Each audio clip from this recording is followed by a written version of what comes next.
What did happen after the 2 years of the initial term? Well, the Family Planning Association had these machines, you know, the overhead projector and all the slide projectors and all this audiovisual equipment that had been donated by some UN organization to Korea, and so they were distributing these to the Myans, to the townships, you know. And so the local Myan workers had to know how to operate them and how to maintain them. And I knew how to do that. I'd written a little booklet. And so I went around to the Myans and taught them how to do it. That was my job. So that was the third year. That was your job for the third year. The year that I re-upped for. So you're officially still with the Peace Corps? Yeah, I was still a volunteer. Yeah. But I did the 2 years, and then I re-upped for a year to do that. But I had a month off. I went back to visit, you know, back home to visit my folks and stuff. And then came back and did that year. And then I started to work for the Seoul Peace Corps office, helping on the new volunteers coming in. And at that point, I was no longer a volunteer, I was a staff member. Mm-hmm. On the language staff, I worked with Che Jung-min was the guy in charge of the language staff, and I was helping him prepare materials that would be most useful for new health volunteers coming in, because they need to know the specific vocabulary used in the health centers and that kind of stuff. So we prepared we called it the Technical Language Manual. We prepared that. I did most of the writing, but of course I had him go over all the Korean to make sure I hadn't made any mistakes or anything. And I still, I mean, at that point I still spoke a lot of dialect. I pretty much changed my dialect, but not completely. I mean, I thought that I had completely changed to Pyojunmani, standard Korean, but I've been told by my friends that I have not succeeded in doing that, even though I've been there for 50 years. The first 3 years, my intonation, they say it's my intonation that I can't change. But you know, the Seoul people have this little thing, lovely intonation, and I just go bleh at the end of the sentence. You know, when I first went to, even Daegu, you know, I would come up I went up from my country place to Daegu for some Peace Corps meeting that was going to happen the next day, and I went to a yugwan. This is like an inn, and I went in, and it was kind of late at night, maybe 9 or something. And there was a little old lady and a young fellow that looked like a middle school student there, probably grandma and grandson from the way they taught. You know. And I went in and I said, "Pani shimnika?" It means, do you have a room in Gyeongsan-do, that northern Gyeongsan? Pani shimnika? And the grandma looks at the middle school kid and she says, "Morakano?" What's he saying? You know? And the kid looks at her like, maybe she's gone deaf suddenly, because he obviously, he says, "방이 있나 안 갑니까?" And she says, "Ita kera." And you know, he said, you know, he's asking if there's room. She said, "Well, tell him there is." Well, of course I understood her, and he looked at me like, you know, he could tell that I got it, right? And so I stood there for a minute, and I'm waiting for them to tell me which room to go to or give me a key or something, and nothing's happening. So I said, "Metoshirigo, what room number is it?" And she says, "Morakano," to the kid. You know, what did he say? And he says, "Metoshirigo, kamnika." You know, he's asking what room number it is. And she says, "203 호로 모셔다 드려라." You know, take him to room 203. And the kid is like, what's gone, you know, grandma's gone off her rocker all of a sudden. So he grabs one of my bags and I grab the other one. We're going up the stairs to the second floor, and behind us we hear grandma's voice, and she says, "Wata ni 학교에서 영어 많이 배웠대." Which means, boy, you've learned a lot of English in school. And we hadn't said a single word of English throughout this conversation. It's like a Woody Allen movie. Yes, it would have made a good scene for Woody Allen. But when I came to Seoul, you know, I realized, you know, a foreigner has to try to speak without using those dialect words, you know, like morakano, you know, they say morago heyo, morago he, you know, and so I switched all the grammar stuff to standard, but I guess I wasn't able to fix the intonation. I don't mind. I communicate. But at the point you were putting together educational materials, and Yeah. you were on staff. By this time, it sounds as if your Korean was quite a bit higher level because Oh, of course. Well, I'd been working down there for 3 years, and so I knew the vocabulary that I knew what I had gone through to figure out what to say in all these different situations. So I was able to help with that from the viewpoint of one who had to go through the learning process.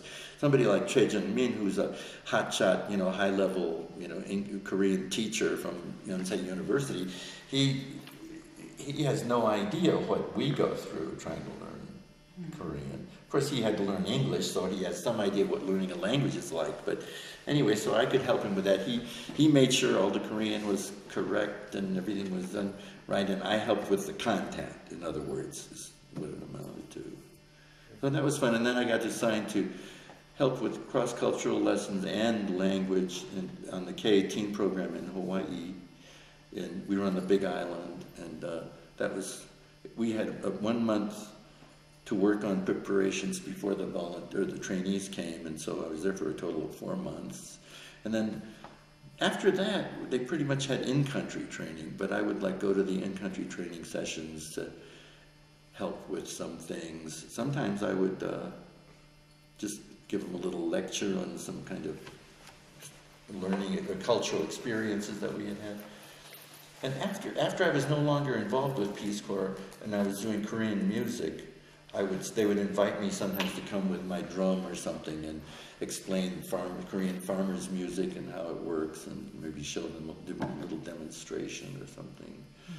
But that was just a one-shot deal occasionally. So I kind of lost track of new volunteers after about K-22 or something. I knew a lot of them up to that point, but after that, when I was no longer working for Peace Corps, I only knew a few that were involved with the music. Otherwise, didn't really know them. In fact, I knew one person from the last program that was there who came, and she liked Korean mask dance and drumming so much that she stayed on and still lives in Korea too. She married a Korean guy and has 2 kids. And so I still, she's one of the few I still meet. Brian was another one I used to meet often, but Brian Barry. Yeah. But of course he's no longer. Her name was Susanna Samstag, and she called me up one day to tell me that she was engaged, and she said, I've just gotten engaged, and she said, wouldn't you know I'd have to wait for a Mr. O to come along so I could be O Susanna. And that's the name she goes by. Oh, so she did marry Mr. O. She married a Mr. O, and they had 2 kids, a daughter and a son. O Susanna. And she's O Susanna. Hard to forget. And I told her I was going to come and visit her with a banjo on my knee, but I didn't. But anyway. Did you, or do you still have your Gibson guitar? I don't. Yeah. I eventually, after I did the Korean music for a long time, I had the Gibson guitar, and then I had a 12-string that was made in Japan, and I had all these instruments. But I started getting gout attacks. When I was about, in the mid-80s. And so it got so I couldn't play properly because I didn't have the strength in my left hand. And so I sort of gave up, and then I continued the drumming, which wasn't a problem even because it wasn't intricate fingering involved. But so I sold my guitars cheaply to one was to a woman who really enjoyed playing. She played very well, so I was happy to see her have this guitar. And one of my mandolins had belonged to my mother, but the weather in Korea or something caused the neck to warp, and it was the rainy season and stuff. And so I finally had to just sort of get rid of that mandolin. But my mother played the mandolin very well. She had several mandolins and gave me one once when I was at home visiting. My dad played the guitar when he was younger, but by the time I was paying attention, he had quit. So I didn't really get to hear him play much. But anyway, they didn't have any medicine that worked for me. They had this thing called allopurinol, which was really bad for me. I would be like on the floor for a week if I took it. That was the only medicine to suppress the uric acid levels. That's what causes the gout. And so, but then a few years later, they came up with this drug. I don't know the generic name, it's February. And I can take a tiny, tiny little bit of that every day, and I haven't had a single gout attack ever since I started taking that. So now, I could probably go back to playing the guitar with a little physical therapy, but I play the keyboard in my office when I'm feeling lonely. I'll play the keyboard sometimes.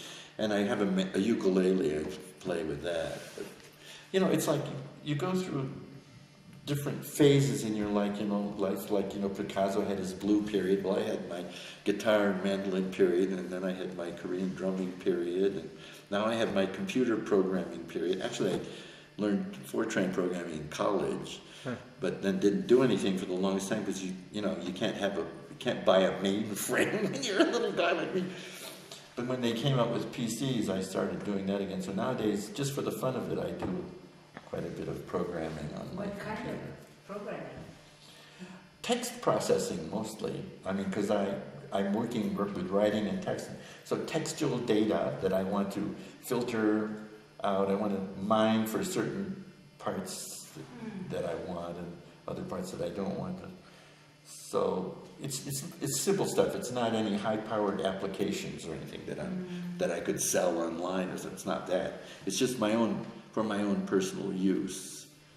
So it's nothing. It's just fun. Is it related to any linguistics applications? Well, in a sense, it is because like some of the files I was processing some files that are in Esperanto. Because I know Esperanto, and people think that's funny, but actually it's a wonderful language too. They had a meeting of Esperanto people in Seoul from all over Asia, and so I became acquainted with a museum curator from Uzbekistan, a Chinese couple who were there, a Swedish man, a German lady, and we all had dinner together and we all spoke Esperanto. And this made me feel so good because when we speak English, it's like, well, Koreans would say, I'm Confucius and they're all the little disciples who don't know what they're doing. But when we speak Esperanto, we're all equal, so that felt good. And I still exchange emails with some of those people.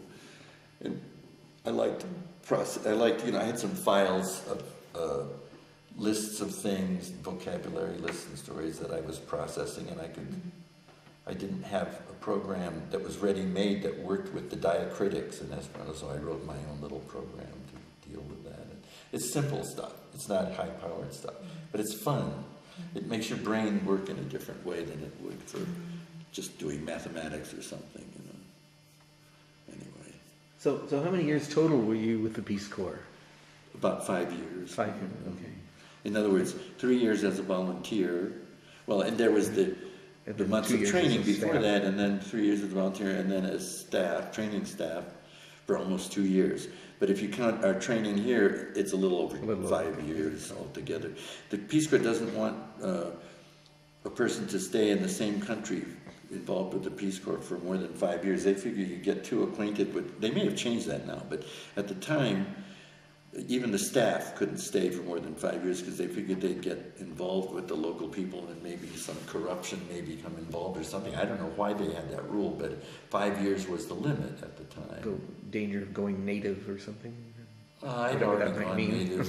Well, you never really go native, truly.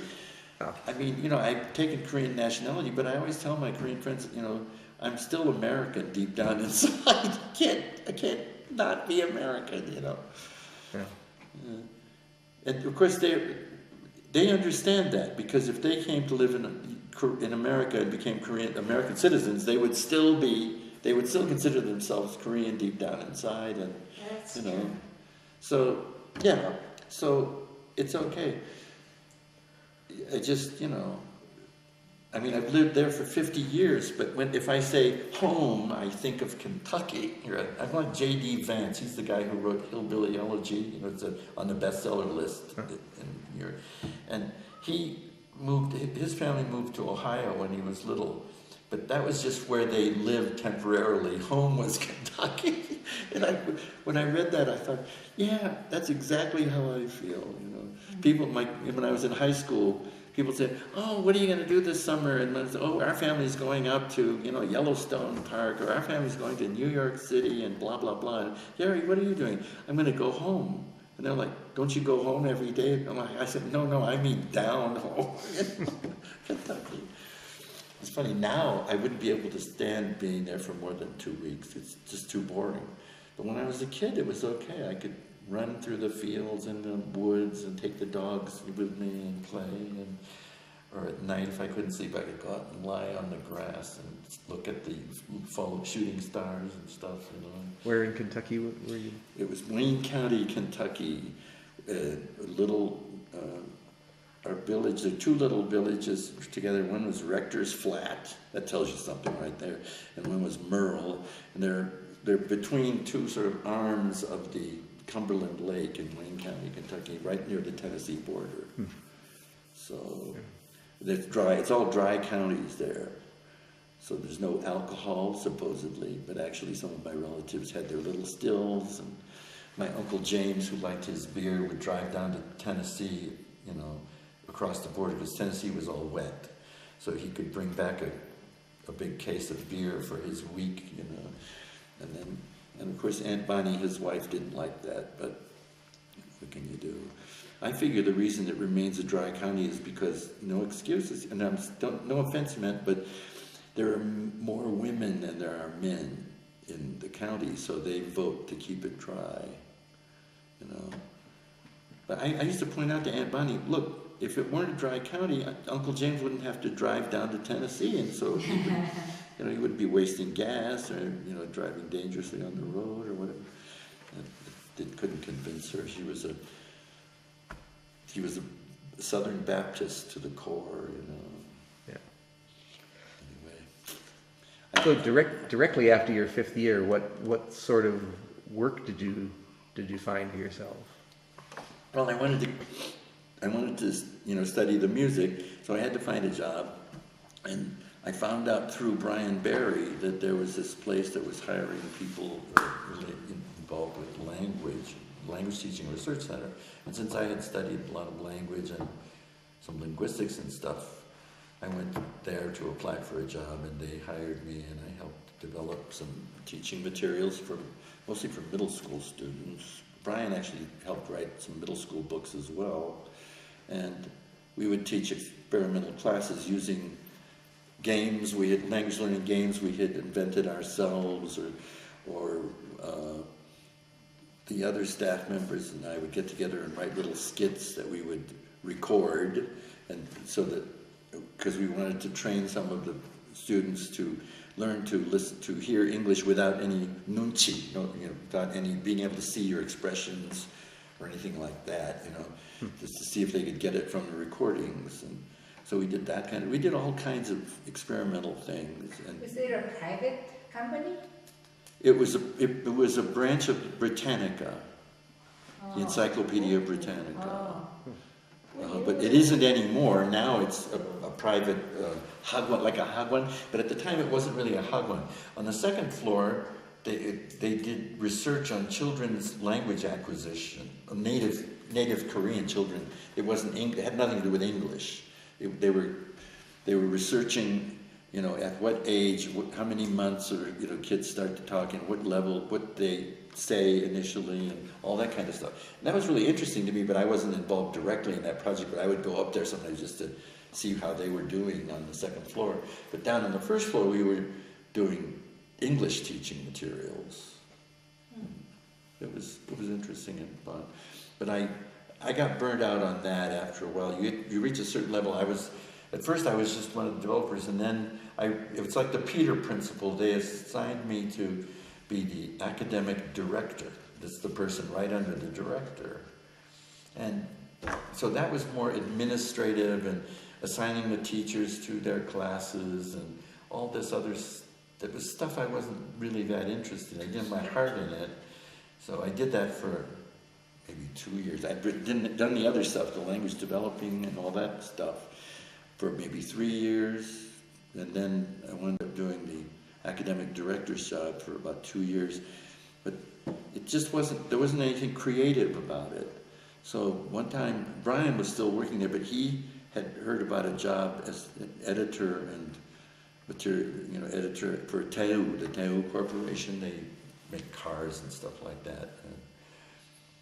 And in the process, he had met some people involved in advertising, and he said, well, I met a guy who's the Lucky Gold Star Group, LG, are starting an in-house advertising agency, and I met a guy who's going to be, heading up the development of this, and he's looking for an native English speaker copywriter.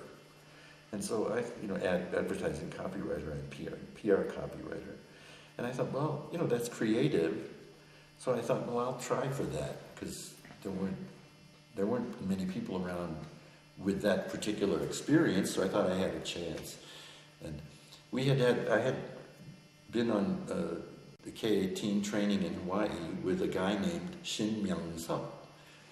He and I became really close friends, and he'd gone to college in Minnesota or something, but he was full-blown Korean, everything. And he and I bought an old jalopy car for $250, which we drove around the Peace Corps train. We would drive the trainees with us to Hilo or something for an evening and that kind of thing.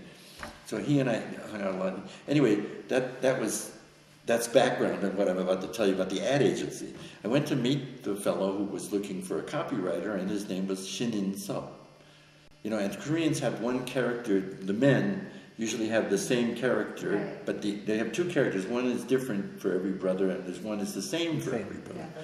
And he said his name was Shin In-sup, and I just kind of jokingly said, "Oh, well, you could be my friend Shin Myung-sup's brother." And he said, "I am." and so he and I became close, and I still meet them when Myung-sup is in Korea. We get together with his brother, and Shin Myung-sup, Shin In-sup, the one who was hiring the copywriter.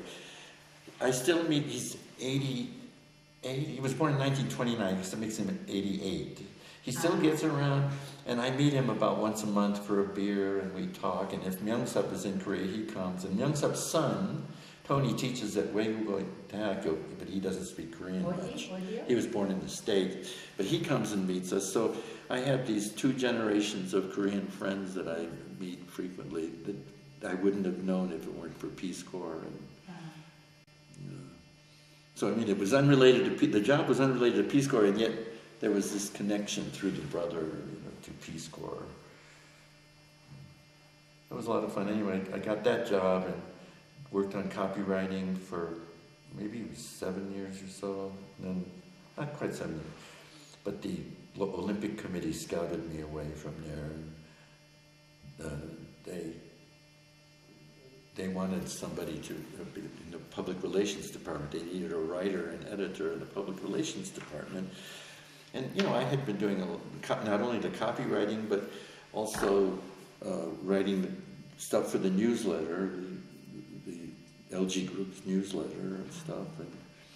And one of our clients, we had some non-LG Group clients. The Chosen Hotel was one of our clients, and we didn't have an account executive. I didn't want to be an account executive because that's totally administrative. But before they could hire an account executive, I had to fill in as both the copywriter and account executive for the Chosen Hotel. So that was the biggest, most expensive hotel in Seoul at the time. Yeah. And so, I wound up, I couldn't say no to Mr. Shin, my boss there, Shin.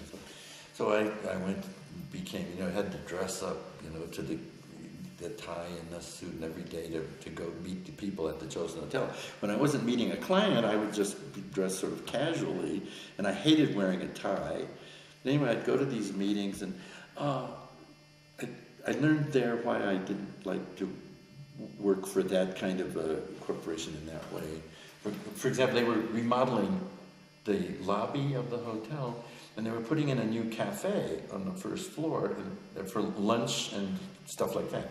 And so they were going, in a meeting, they were going over what they were going to call the cafe, and I was going to have to write newspaper copy to press releases for them. And they said, well, they were going to name it the Cafe Royale, R-O-Y-A-L-E. And, you know, I had studied in French.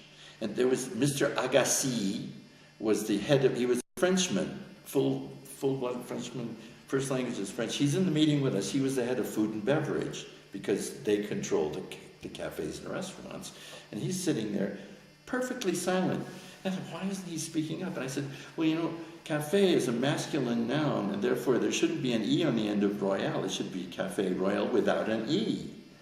And the PR lady, you know, she says, but it doesn't look French without the E. And I looked at the French guy to see what, you know, get his nunchi, see if he was reacting. Perfectly stone-faced, perfectly stone-faced. And I said, but it's wrong with the E. You know, and finally, she said, well, we'll have to defer to the manager of the hotel. He's the hotshot #1 guy. And he was sitting there silently the whole time. And he said, well, I think we should go with the French spelling. And I thought, I won this one, I'm thinking. And he says, the one with the E. And anyway, so we're leaving the meeting, and I said to Agassi, I said, why didn't you pipe up and say something? He said, I learned long ago, never try to teach an American hotel manager French. Just let them have their way. I'm not going to argue with.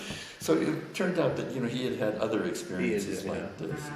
Anyway, fortunately, we hired an account executive, and I was relieved of it.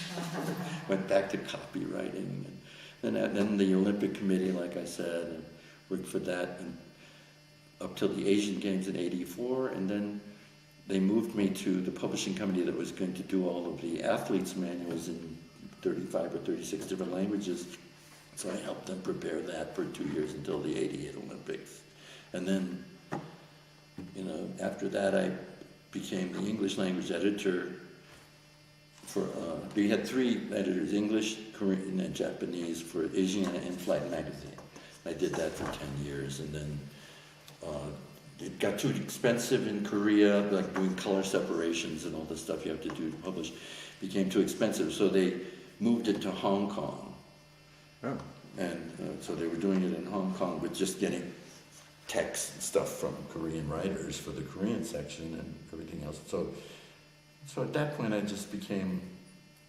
That's when I decided to get citizenship so I could freelance as however I wanted to, and I got my own little office and I got the citizenship. It took a while to get the citizenship, but I managed to get it.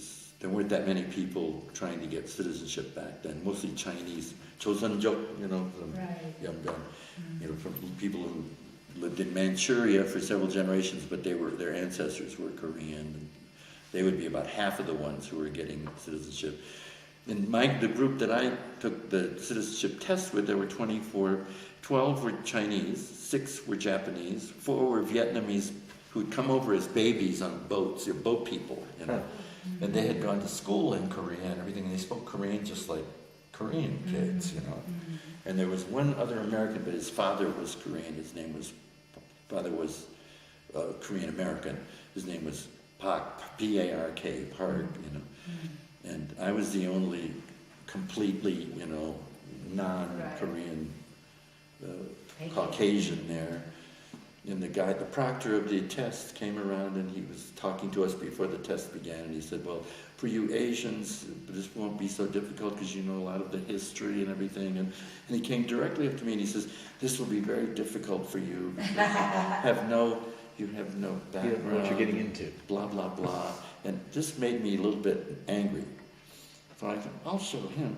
Anyway, we had the test, and there was one question. I knew all the answers except one question I had to guess. And I guessed right. So I got a perfect score. What was the question? And I was the first and only person so far to get a perfect score on that test. Really? All the people? Yeah. Oh. And so I showed him, I showed that proctor.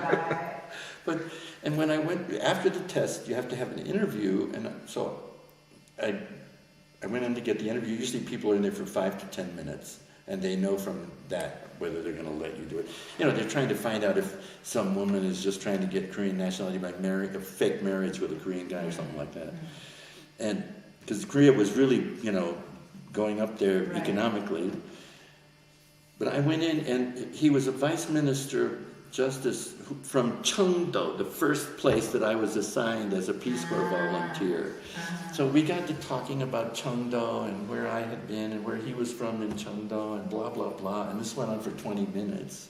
And normally they don't tell you whether you passed or not until they'll send you a document or something a week or two later. Right.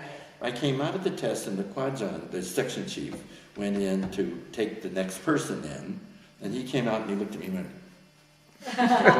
so I knew I had passed the test, you know. The fact that the guy was from Chengdu really helped, because it gave us lots to talk about, you know. Yeah. Anyway, that was fun.